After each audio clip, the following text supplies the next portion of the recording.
И здравейте, аз съм Бат Хасан и днес ще ви направим едно малко ревю на това Lenovo Abo Q8. Значи дълго издръжлив, гледайте всяко става дома.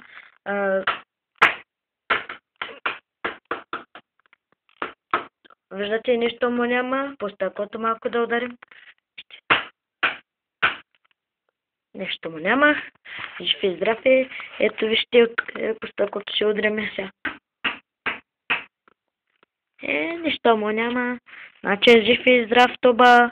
Ето вижте, ще го пуснем и така. Ако искате, не вярвайте, ама пускам го, вижте от колко голямо разстояние. И нищо му няма. Защото се най-здравен телефон. Гледайте, останата ще го изтрашкам. Вижте, може да си играе с него колкото искам. Нищо няма да го стане. Опа, гледайте. Нещо. Няма да му стане, нов е.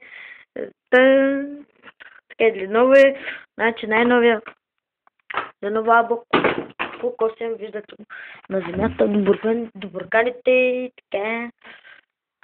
Какво да кажем сега?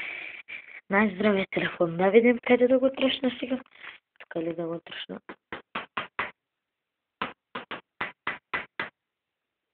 Да, те нещо му няма. Малко ще тръщна. Защото някои хора може да си помислят, абатос, лъжи сега, не е здрав. Здрав е. Значи, аз съм Бат Хасан ли, как казах, аз забравих името си.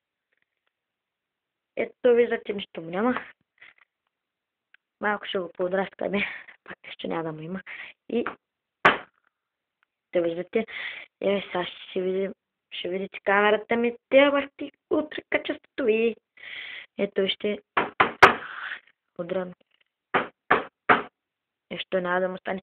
И добре, чао, ако ви е харесало ревюто, искам, ако имате такъв телефон, да чуктите на земята. Чао!